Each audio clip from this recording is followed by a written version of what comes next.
For the past 2.5 million years, Earth's climate has swung like a pendulum between cold glacial periods and much warmer interglacial ones. These warmer times had temperatures much like what we experience today. The last of these interglacial periods ended about 100,000 years ago, setting the stage for the icy grip of the Last Glacial Maximum, or LGM, about 25,000 years ago. During the LGM, glaciers up to 2 miles thick blanketed much of North America, Europe, and Asia, locking away massive amounts of the planet's water. This caused sea levels to drop by as much as 300 feet, exposing areas that are now underwater. One such area was Beringia, a land bridge that connected Asia and North America where the Bering Strait is now. But calling it a bridge doesn't quite do it justice. It was a sprawling tundra landscape that stretched over 1,000 miles from north to south.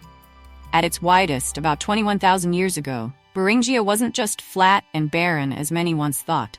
Studies of sediment cores from the region suggest there were pockets of life, including dwarf shrubs and even trees, scattered across the vast plain. This land bridge served as a natural highway for plants, animals, and even humans, enabling them to migrate between continents. Horses, camels, caribou, and black bears moved out of North America, while species like bison, mammoths, moose, elk, and early humans crossed into the Americas. Some researchers even suspect that woolly rhinoceroses may have made the journey across Beringia into North America at some point. The Ice Age didn't just create Beringia, it also shaped the mammoth steppe, a cold, dry ecosystem that stretched from the Arctic islands in the north to China in the south, and from Spain in the west across Eurasia and into Alaska and the Yukon. In this expansive grassland, which was blocked at its eastern edge by the Wisconsin glaciation, life flourished. Beringia stood out from the rest of the mammoth steppe because it received more moisture and occasional cloud cover from the nearby North Pacific. This extra moisture allowed for a unique shrub tundra habitat that supported a rich diversity of plants and animals, creating an ecological refuge in an otherwise harsh environment.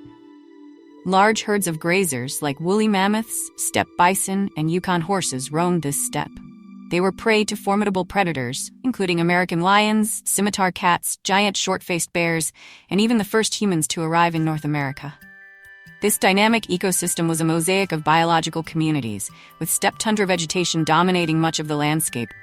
But there were also pockets of shrub tundra and isolated areas where trees like larch, spruce, birch, and alder grew. The diversity of life in Beringia during the late Pleistocene was extraordinary, and scientists believe this highly productive environment supported one of the most varied megafaunal communities ever seen. But things changed as the planet began its final transition out of the Ice Age about 11,000 years ago. The massive glaciers melted, raising sea levels and submerging the land bridge that once connected Asia and North America. Many of the Ice Age giants, like woolly mammoths and Yukon horses, disappeared. Others, however, like caribou, grizzly bears, and sheep, survived and continue to thrive in our modern ecosystems. The first people to set foot in North America likely made their way across the Bering Land Bridge as it emerged during the Ice Age, drawn by the expanding glaciers over Europe and North America. These migrations were far from deliberate journeys to colonize new lands. Instead, they were natural movements in pursuit of food and shelter, the essentials of survival.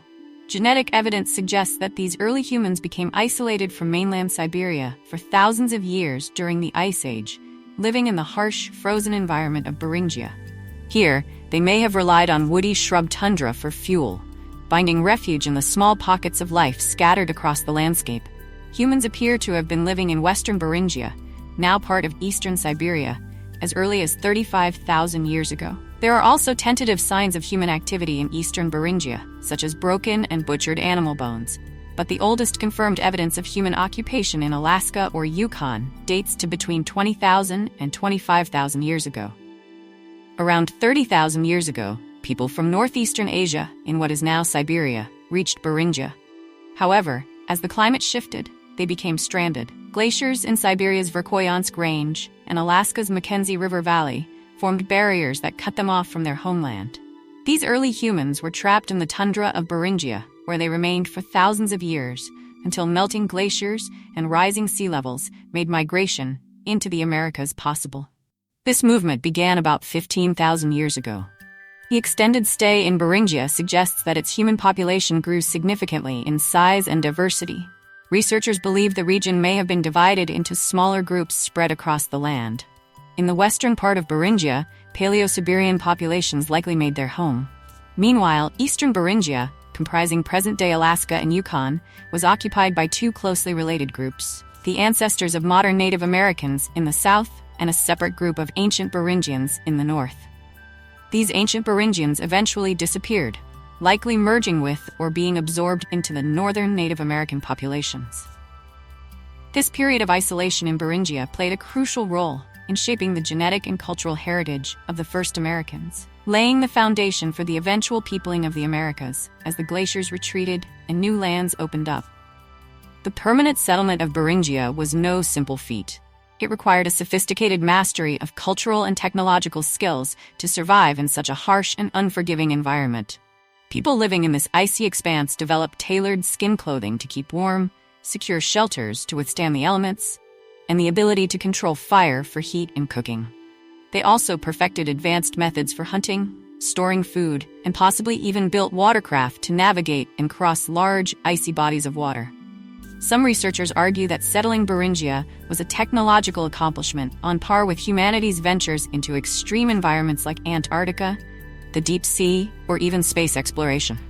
From what we've learned about ancient Beringian lifeways, it's clear these early settlers had a diverse and adaptable approach to survival. They hunted large game such as bison and elk, but their diet wasn't limited to big animals. Small mammals like hares and ground squirrels were also a key part of their food supply, as were birds. At a site called Upward Sun River, which served as a residential camp for families, researchers found evidence of a mixed diet. Large, medium, and small mammals were present in the remains, with hares and ground squirrels being particularly common. Remarkably, this site also offers the earliest evidence of salmon use in the Americas, showing that these early people had a varied and resourceful approach to finding food. Their use of the land was equally complex. Organized hunting parties would venture out to target large animals like bison, processing the meat at temporary camps known as spike camps. Once the meat was prepared, it would be brought back to central residential camps where the community lived. Meanwhile, smaller-scale foraging for small game and fish took place closer to these base camps, providing a steady and reliable food source.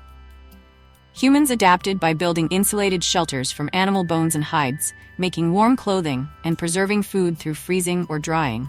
Small, cooperative groups shared resources, dividing labor to hunt, forage, and craft tools. Their semi-nomadic lifestyle followed the migration patterns of prey, while portable tools and knowledge of the landscape ensured survival. Over time, this population developed unique cultural and genetic traits in isolation, until melting glaciers opened routes into the Americas, enabling further migration. Their resilience in Beringia demonstrates remarkable human adaptability to harsh environments.